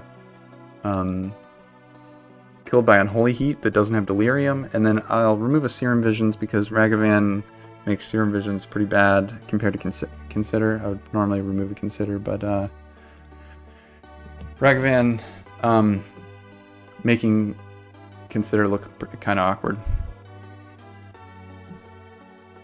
Or I'm sorry, Ragavan making Serum Visions Scry make feel pretty awkward. And this is unfortunate because this is just a pretty shitty hand. They can Thoughtseize us, and we're in a bad spot. I think this is a mulligan. And this is not that great either, but we're not going to 5. So, feels like our deck is betraying us just a bit here. I think I'm fine dropping the Scalding Tarn, we can like play basics and stuff and maybe have them worried about Blood Moon or something. Play basic island. Maybe if they like don't have hand disruption right now, they could, you know, be worried about this island. Okay, so here's where they take the pieces, and then our hand just is almost essentially non-functional. It might have been worth it. Well, no, I don't think so. I don't think it was worth putting away the Grape Shot. So there's Metamorphose. Yeah, just nothing here, unfortunately.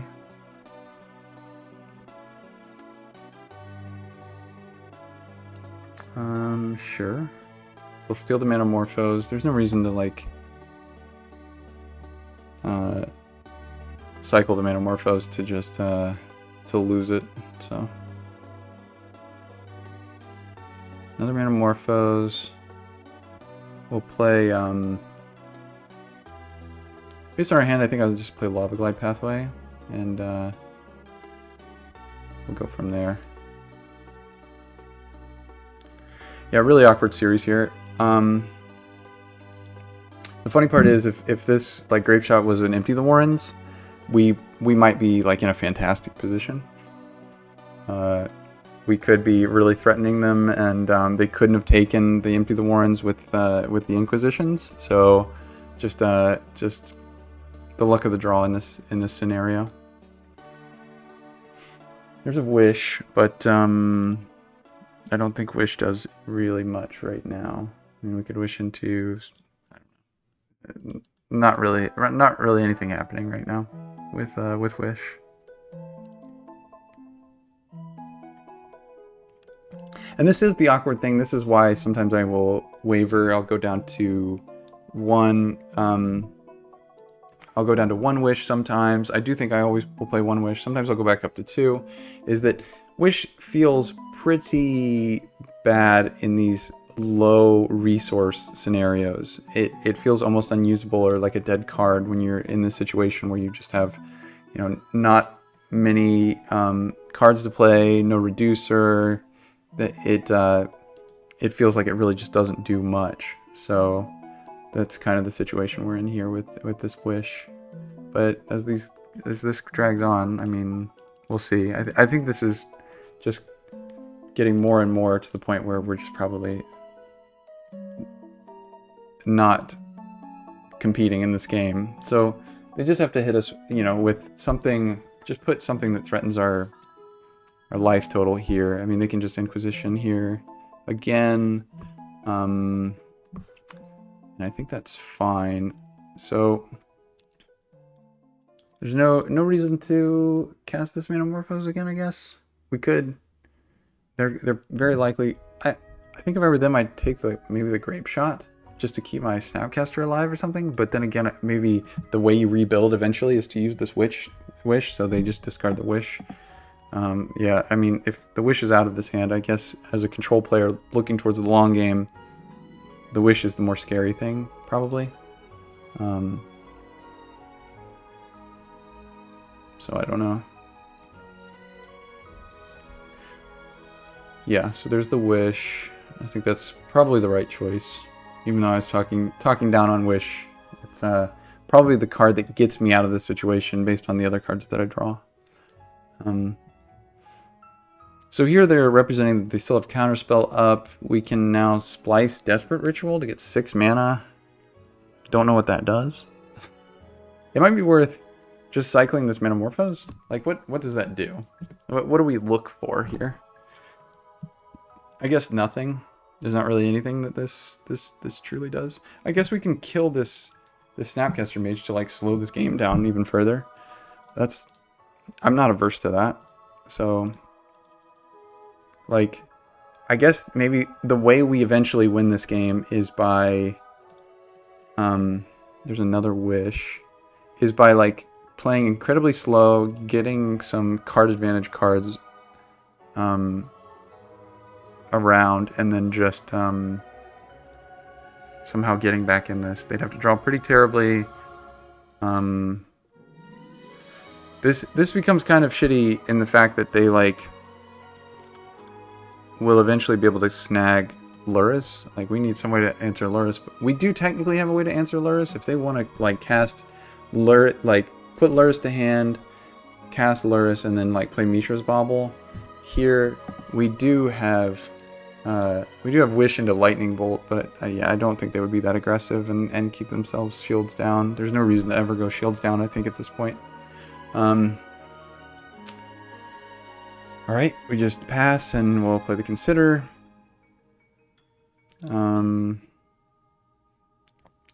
Yeah, I think we will. So this Luris can now become a Snapcaster Mage into an Inquisition again, which or just to Consider. I do think that is not the right play again, because they obviously want to keep counter magic up. They don't ever want to have counter magic down at this point. So let's just Consider.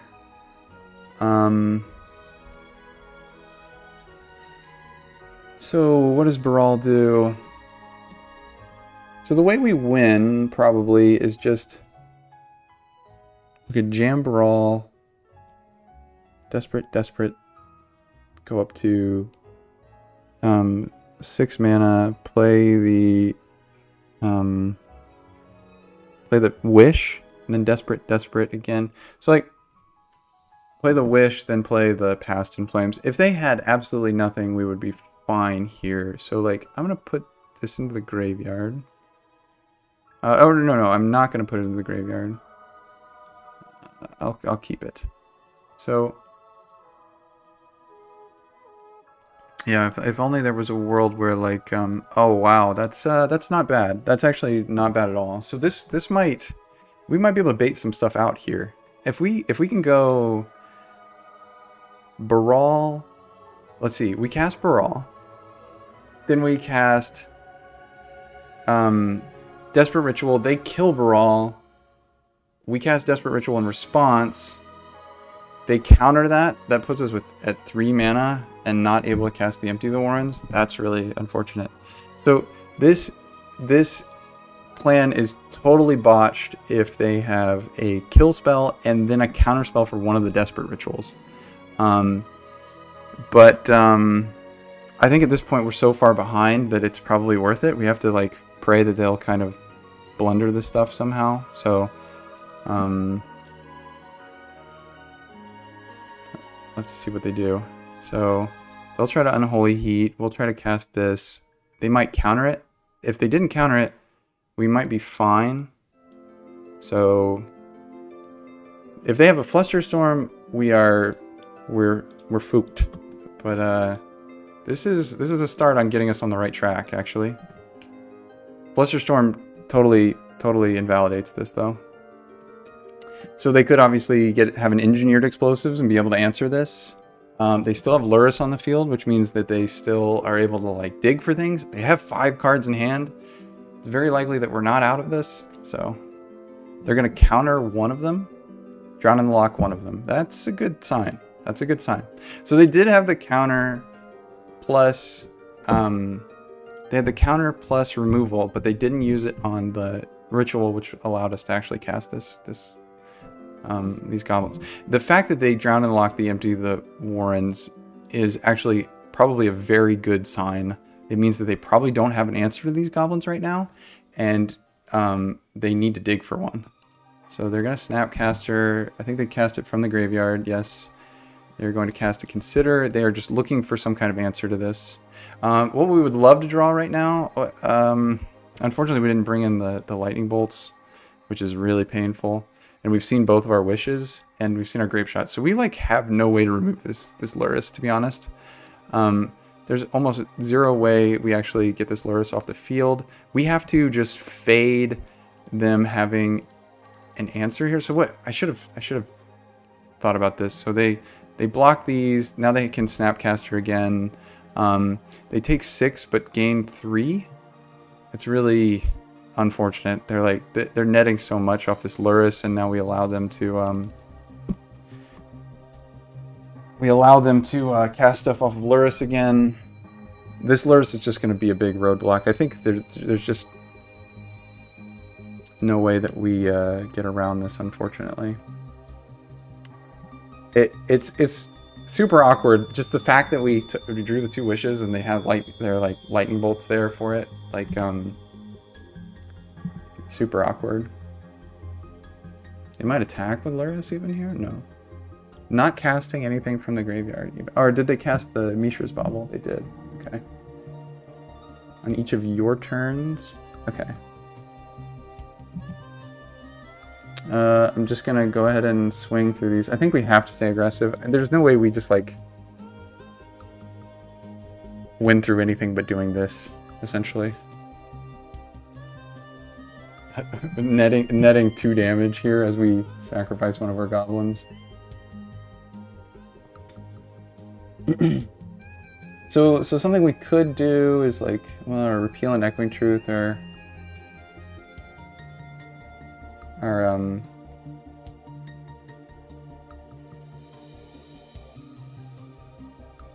okay, so they're casting Snapcaster into what? Inquisition of Kozilek? Sure. I'm fine with that. Yeah, this is really, it's really messy, and like this Luris is just like a total wall, and we like have absolutely nothing to get rid of him. And then, okay, here are 3 lands. That's really super relevant. This is the last game, so I don't think we pack it in yet. But I think we've as good as lost this game here. I mean, they have 6 cards in hand. We got close. Not having an answer to the Luris was a failure on my part. I think going all the way back through this, I failed miserably casting the Grape Shot, targeting the Snapcaster Mage, knowing that they had a Luris and they could have put it in their hand, and then started recurring the Snapcaster Mage. That was a terrible mistake.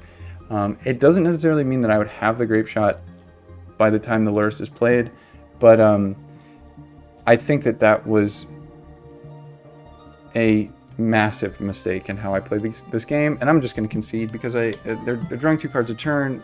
We have nothing in the deck to actually kill this Luris, and yeah, this game is over.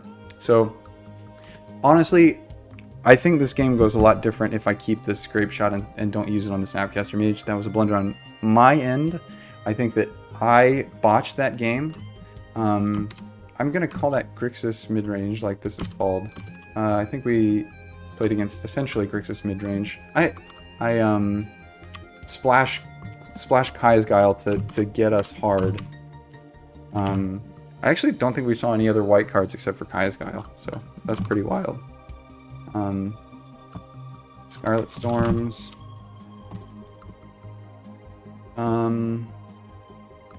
Yeah, I'll just call it Grixis midrange. Or we could call it Grixis Control at this point. So yeah, that Kai's Guile was really good. And I think I botched that game, and it shows here how tightly you have to play in Storm. I think that like the way you play, some of the decisions you make, you can just totally, it can be a matter of winning or losing a game on how much you like some tiny decision that you make that just completely changes the situation. And so yeah, I think that I probably botched that. I don't know if they were thought seizing us a million times. They never took the Grape Shot from us. I probably would have had it in hand by the time it became relevant, but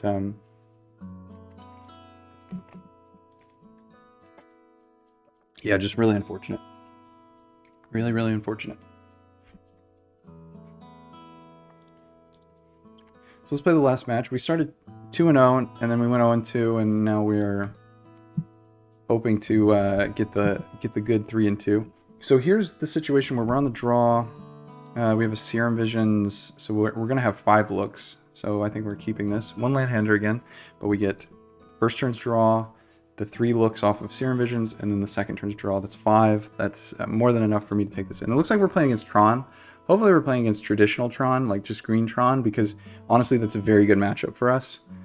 We usually game one can just jam a Brawl. Like, if we find the second land here, we're in such good shape.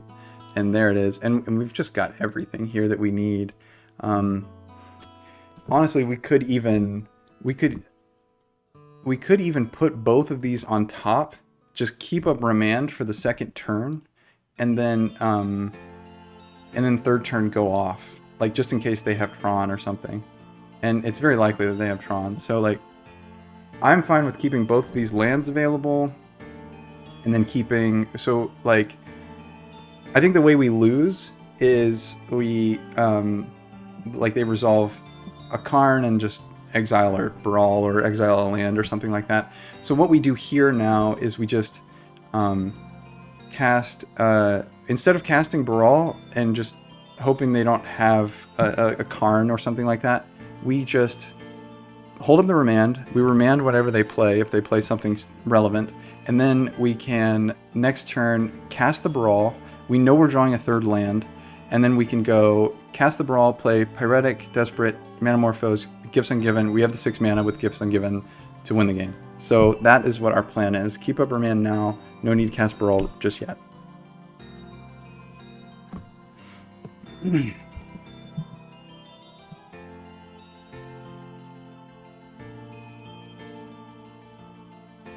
So they're going to go get Tron. I'm expecting this is traditional Tron, traditional green Tron.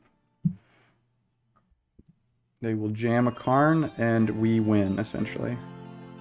Unless they like are main decking Surgical Extraction here. We win this game. Okay. So here we go.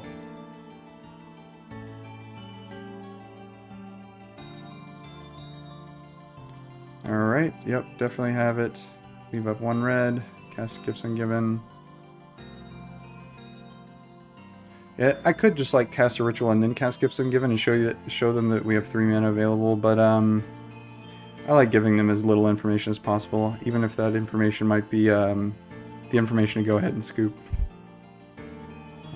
Yeah, I think we can grab the Wish here. We have no risk of like our Past Inflames that is in our hand getting countered, so we can just grab the Wish here and like definitely have access to Grape Shot. Yeah.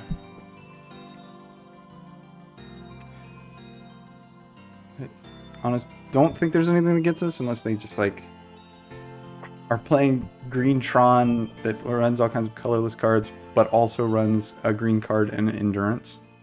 Like they cast Endurance, exiling a Sylvan Scrying or something. Then I will concede that they are the better Magic player if that happens.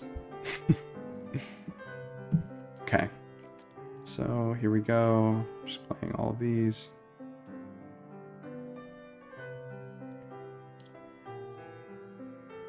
Okay, you can see, okay, here, someone who has the cards they need. It's fine, it doesn't matter what we take. Okay, doing all the cards. We get to just do the traditional go off. And no reason, I guess, to do anything just yet. I can just get up to 20 with the cards in my hand. Why not? Just for fun. Bottom, top. Consider. No, I don't want that in my graveyard. And then I can cast Wish, and then I can cast Grape Shot for 20. Alright, so traditionally what Tron plays is we have a chance of seeing Weather the Storm. Obviously Relic of Progenitus is a big thing. We're definitely bringing in Negate, bringing in Spell Pierce. Repeal is probably worth it, just in case for some off chance they have like Chalice of the Void, but they don't typically run that, right? So let me go back and look at their typical lists. Typical Tron list. Mono green, Tron. They do run Chalice of the Void every now and then, but usually it's just like to grab off of oh, maybe not. Yeah, okay, so they do run Chalice. We need to be ready for that. So Chalice, Grafdigger's Cage.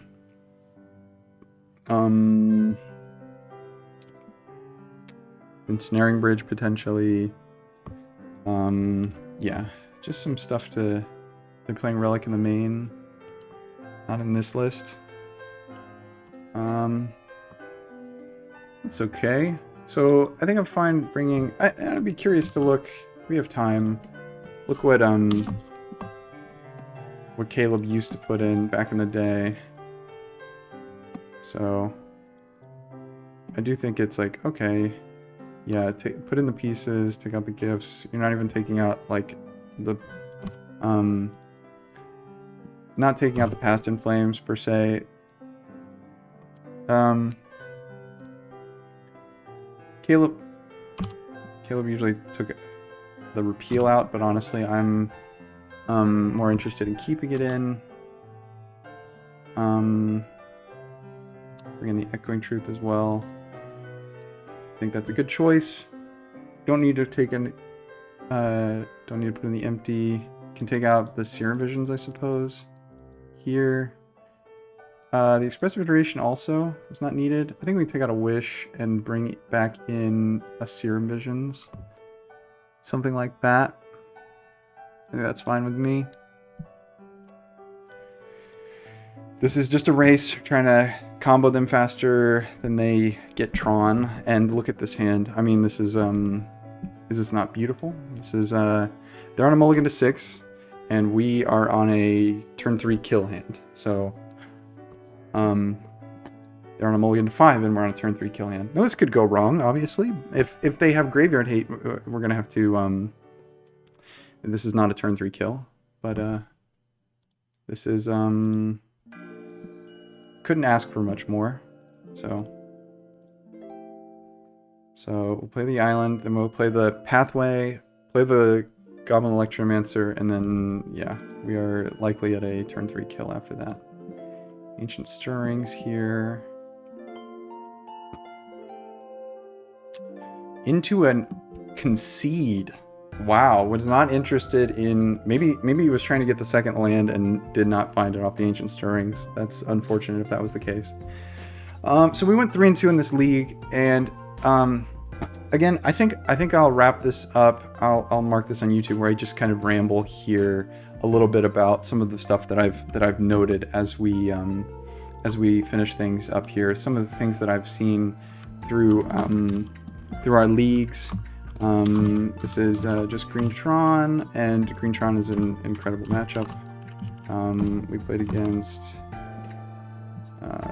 Chris Nguyen. So, Chris Nguyen. I don't know if I'm spelling this right. Again, yeah, I know this is not a very structured video, but okay, so here we go. Let me talk about some of the decks that I've played against and where I feel we're at. So, obviously, as you can see at some of these, I need to change this, the sheets to actually be sorted by the amount of matches that I've played against each of these decks. But you can see right at the beginning here, the decks that we played the most against is Hammer Time first, then Blue-White Control, then Blue-Red Murktide, and then Grixis Death Shadow. So, how do I feel about all of these? Hammer Time, I think that if you win the draw and you have a decent hand, you're usually favored. It feels like it feels like Infect in a sense. They're just like, sometimes they have incredible hands where they kill you incredibly fast, but they're also not very interactive, which is exactly what Storm wants. So it's in a strange space where it's like, you know, the die roll matters, how your hand matches up matters. I mean, obviously I'm talking about every Magic game in that sense, but it really feels like, you know, you just want to combo as fast as possible. They want to kill you as fast as possible, and they're not really trying to interact with you. And like the fact that they are so fast sometimes will put us in a bad position. I originally thought that it was a good matchup. I still think it's decent. And right now, I'm out of 17 matches, I've won 9. It puts me slightly over 50% on Hammer Time. And yeah, I think maybe it's not as good of a matchup as I originally thought, but I don't mind it. The next one we'll talk about is blue-white control. I do think blue-white control is a pretty good matchup. It's not terrible at the very least. You can really play a slow value game. They don't do a lot of pressuring you immediately with their hands, and I think that like it just tends to be that you can play a really solid value game where you incrementally pressure them with like small Empty the Warrens bursts, and then like have them try to deal with that, and then while they're trying to deal with that, you're building up more resources. I've felt like the deck it's a pretty solid matchup, honestly. So that's where I feel about blue-white control. The next one, blue-red Murktide. I think this is yeah, it's a perfect 50-50, and that's what it's showing here. I think it's not too bad of a matchup. Obviously they're packing counter spells, and they also pressure you, which is like packing disruption alongside a decent clock is going to be hard to beat. But I think that like post board, the Empty the Warrens plan is like not that bad against them. They don't have a ton of graveyard hate outside of like maybe Soul Guide Lantern, although Soul Guide Lantern is enough to kind of shut us off of the graveyard a lot of times. I do think it's just like a middle of the road matchup. So go to the next one. Living End, I'll just talk about the Cascade spells together. So like Living End along with Rhinos, these feel like terrible matchups to me. Obviously I'm losing a lot. I'm 2 and 7 against both Living End and Rhinos combined, these Cascade decks. I think they are a rough matchup. They're main decking for Force of Negation. Rhinos specifically has an incredible clock. Living End often has an incredible clock, especially if they're on the play. And yeah, they have often they're playing for endurance as well, like Living End typically is. So we're seeing like endurance, and then also Force of Negation, all these things that are just like pure gotcha cards against us. Like it feels like it is just a total uphill battle. It feels like their deck is very fast, but at the same time it's incredibly disruptive. It's just a total mess against us, it feels like. So that's how I feel about Living End and Rhinos. I think like it's just a really, really bad matchup. And it's one of our worst outside of the next one we're going to talk about, which is Burn. Burn is really rough. Eidolon of the Great Revel is just incredibly hard to beat. If they just land it on game 1, you're usually just dead. And then like game 2 and 3, you just have lightning bolts and maybe like an Echoing Truth to handle it while they just beat the hell out of you. Yeah, I mean, I think everybody knows that the Storm struggles very consistently and has always struggled with Burn, and it's not changed since then. Tribal decks are typically very good. For some reason here I have I lost against Elves and a loss against Merfolk. I do think that Elves was probably a pretty good matchup. We have Grapeshot too to just act like a pseudo Fury against their deck as well. I've only played them once and I just happened to lose. I do think Elves is a pretty solid matchup against us. Usually creature decks that are pretty solid. Merfolk is going to be a little less of a good matchup because they have a lot of disruption. They typically pack counter magic. These things are going to be tough to beat for alongside pressure. It probably feels a lot like blue-red Murktide in that sense. They have pressure. They also have disruption, and that combined makes it a tough matchup. I don't think it's not in Storm's favor. I would lean more towards like a 50-50 or close matchup, but I've only played one match in all these like 172 matches. So yeah, I think that it's fine. It's a middle of the road match. Another one that I've seen a lot, Crabvine. This is just the quick Vengevine decks. Usually these are playing almost zero interaction. Zero interaction other combo deck is typically going to be a fine matchup for us. And I've never dropped a match against Crabvine. It never really felt scary. I think that this is just a fine matchup. Yawgmoth, this is one that we saw in the first round. I would traditionally think that Yawgmoth is a decent matchup for us because it's like just a green-based creature deck, and it doesn't fight us on the stack or anything like that.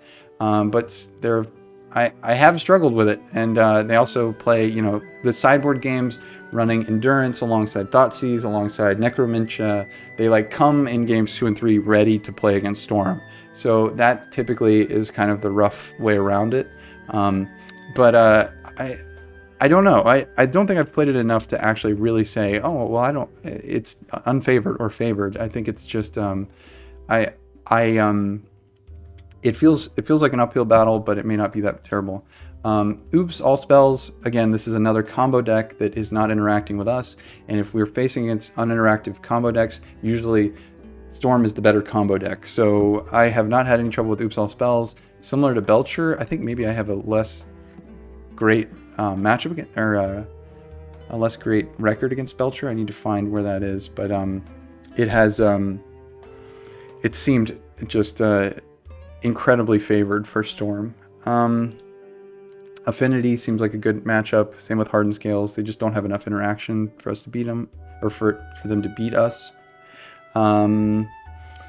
Let's see. Indomitable Creativity is another one that I felt like it has been definitely favored in our end. Their scary clock is just kind of just too slow, I think. And then like also them resolving an Indomitable Creativity and getting like a Archon of Cruelty is just not game over for us completely. If they only get one of them and then like, you know, we're sitting on 4 lands and we have a Brawl in hand or something like that and we still have a decent chunk of cards in hand, there's a very good chance that we just win even though they resolved an Archon of Cruelty. So I think that this is favoring us. Let's see, what else? Mill I've played plenty of times. I think this is not favored for us. You might think, oh, well, they're putting everything in our graveyard. Like anything that's main decking Surgical Extraction, which luckily that's not nearly around as much as it was back like 2 years ago. But Mill is main decking Surgicals. They have answers for your graveyard. Like obviously they're milling things into your graveyard. They're gonna have the graveyard locked down. Usually, they're not gonna just let you have free reign on your graveyard. So often, I don't know. I've had really feels bad moments where it's just like, you know, turn 2 they play their land and off a crab mill, one of the 3 cards is like Past in Flames, and they just like surgical it right there on turn 2 on game 1 or something like that, and then it's just a terrible uphill battle to win. These things happen. They have a decent clock based on how quickly they mill. Yeah, you can win, but I think it's not favored for Storm, unfortunately. Let's see, another thing that we've played a lot. So here's Belcher. I have a 50% chance. I do think this is a very good matchup. Blink. I've had a terrible time against. This is just 4-color mid-range. This is like the Yorion decks that run a ton of elementals that are free. I have had a horrible time with them. I would have thought that, like, you know, you could play a little bit of a value game with them and then just try to go off, but like I've had no luck playing against 4-color, just money pile. It's been a rough one, but yeah, I don't know. I would say it's not very favored based on what I've seen. I mean, 5 matches and I just dropped all of them. It's like the biggest deck that I actually have the worst record on, even so far as beating like some of the more worse ones like the Cascade decks and Burn. I didn't originally on paper think it was as bad as it is, but I've just had a terrible time playing it. I maybe need some more games, but yeah. Anyway, those are some of the main. I think I skipped Tron. Yeah, here's Tron. 100% match. Like Tron feels like an amazingly good matchup. Do I have any last ones? Reanimator seems like it's fine. 50-50. I can look at some of the top ones. Talked about it. Jund Saga. It feels like a fine matchup. I don't think it's that bad. Jund Saga. We're ahead on it. I think it's a good matchup. Again, they don't fight us on the stack, so I think this is pretty solid. They often have they'll have Graveyard Hate, but you can anticipate when it's coming because usually it's coming off of the Saga or the Urza Saga on the 3rd counter, so you know like when your graveyard is not available, stuff like that. So I've liked the matchup so far. Craft Crushing Footfalls is a terrible matchup. Amulet Titan is something I haven't talked about. I actually have a losing record against Amulet Titan, but I don't think it's that bad. I think it's maybe 50-50. This is another pseudo combo deck that I think we should be good against. But I unfortunately I've only played it 3 times and I've won one of the matches, so I don't have enough of a sample size. I think it should be a slightly favorable matchup, but haven't had that great of an experience. Talked about all of these. Mill, talked about that. Affinity, I think it's favored. Blue-White Control, I think it's favored. It's funny, it's not that high up, but I've played it a whole lot. Goblins, I think we're very favored against. I've only played it once, and I think I dropped the game, or dropped the match on it, but it's just a creature deck. It doesn't have a lot of interaction, honestly, except for like creature removal. This should be a traditionally good matchup for us. Dredge, I think we're favored against. Elementals is another kind of like the blink money pile. I think that I've done pretty bad. I might have lumped that in Elementals with blink here, but I just think it's not a great matchup. Cruel midrange, we're very favored. Hardened Scales, I think we're favored. Oops All Spells, we're very favored. Eldrazi Tron, I've only played once, and it stopped my 5-0. I've actually not had a 5-0 throughout all of these matches. Based on my win record, I should already have a 5-0, but I just haven't gotten there yet. Let's see. Yeah, not much more that needs to be talked about. I think that's where I'm at on it. Anyway, I still love Storm. I feel pretty good. You know, I have a win rate above 50% after all of these games. It's never quite dipped down under 50%, but yeah. I mean, I guess technically here in this series here, right here, it dipped below 50%, but not after like it solidified from 50 matches. So, yeah, I like it. It's not well positioned, but I enjoy it. And if it's a pet deck, you can jam it, and you really have to play extremely tight to make things happen. But it's fun as like a puzzle piece deck. You've got to figure out what's going on. But yeah, that's where I'm at. And now I've rambled enough. I'll just probably not going to put this up edited or anything. I'm just going to throw it up. So yeah, thank you for watching, and talk to you later.